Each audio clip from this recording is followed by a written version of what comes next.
The salty air bit at your face, didn't it? The cries of gulls, the creak of timber, the tang of the ocean in your nostrils.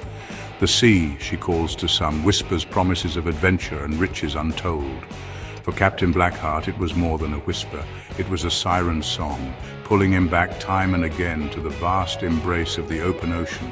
A man forged in the crucible of salt spray and starlight, he stood at the helm of his ship, the Serpent's Kiss, his silhouette a stark outline against the rising sun.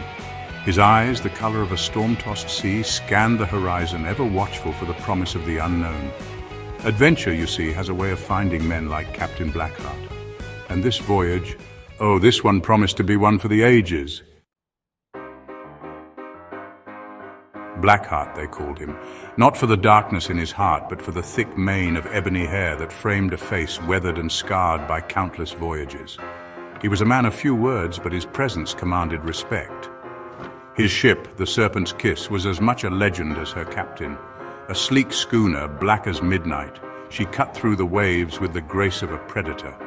Her sails, patched and repatched from encounters with storms and krakens alike, billowed like thunderclouds, carrying her ever onward. Cannons peeked from her sides, silent sentinels ready to roar at a moment's notice. She was a ship born for adventure, and adventure she would find.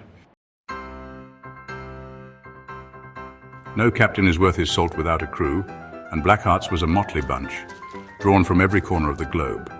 There was Finn, the grizzled first mate, his knowledge of the sea rivaled only by his capacity for rum. Isabella, the fiery navigator, could chart a course through a hurricane with her eyes closed, using only the stars and the whispers of the wind. And then there was Big Pete, the gentle giant of a cook who could wrestle a shark with one hand and bake a mean apple pie with the other. Each member of the crew, from the wiry cabin boy to the one-eyed lookout, was bound to Blackheart and to each other by an invisible thread of loyalty, forged in the fires of shared danger and the thrill of the unknown. The sea, for all its allure, is a fickle mistress. She can be calm and serene one moment, a raging beast the next, and rage she did. A storm gathered on the horizon, a monstrous wall of black clouds and howling wind. Waves taller than any mast crashed over the deck, threatening to swallow the Serpent's Kiss whole.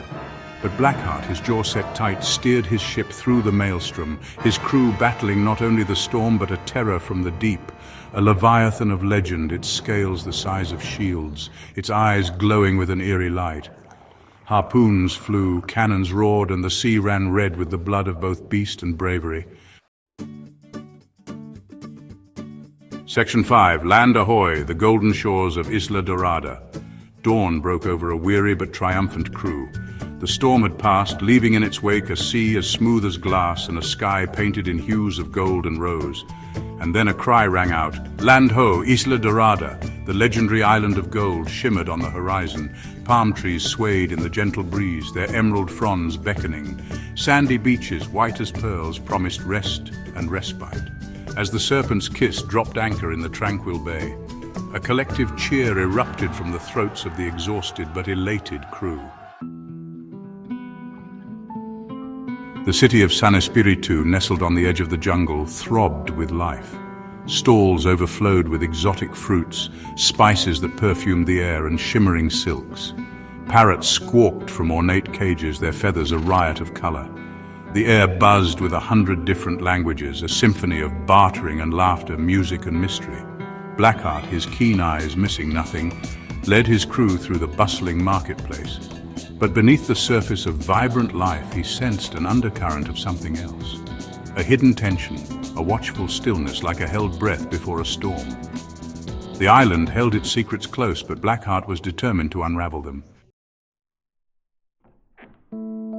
The Tavern of the Seven Seas, a ramshackle building with more tales to tell than splinters in its floorboards, became their sanctuary for the night.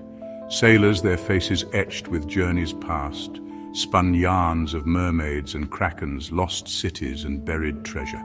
Blackheart, nursing a mug of potent grog, listened intently. He wasn't a man for idle tales, but he knew that sometimes truth hid in the heart of a well-told story. His fingers tightened around a worn scrap of parchment, the only clue to his quest. The location of the Eye of the Serpent, a legendary gem said to hold untold power. The tavern, with its smoky haze and the murmur of 100 conversations, held the key to finding it.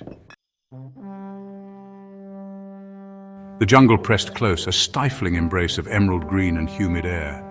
Ancient trees, their roots thicker than a man's torso, twisted skyward. The air hung heavy, pregnant with the scent of unknown blooms and the lurking danger. Blackheart, his hand resting on the hilt of his cutlass, led his crew deeper into the emerald labyrinth. They were following the map, pieced together from whispers and legends, each step fraught with peril. Ancient traps, remnants of a civilization long gone, lay hidden beneath layers of vegetation. The jungle, it seemed, guarded its secrets jealously, but Blackheart, his resolve unwavering, refused to be deterred. The tale of Captain Blackheart and the Serpent's Kiss is far from over, my friends. The eye of the serpent, a gem that shimmered like a captured star, pulsed with a power as old as the ocean itself. It lay nestled in the heart of a ruined temple, guarded by secrets and shadows. The quest, fraught with danger at every turn, had tested the mettle of even the bravest souls. But the sea, ever restless, calls once more. New adventures await, new lands to discover, new tales to be told. And Captain Blackheart, ever the adventurer, will be there, his hand on the helm, his eyes fixed on the horizon, ready to answer the siren song of the sea. So until next time, fair winds and following seas, the adventure continues.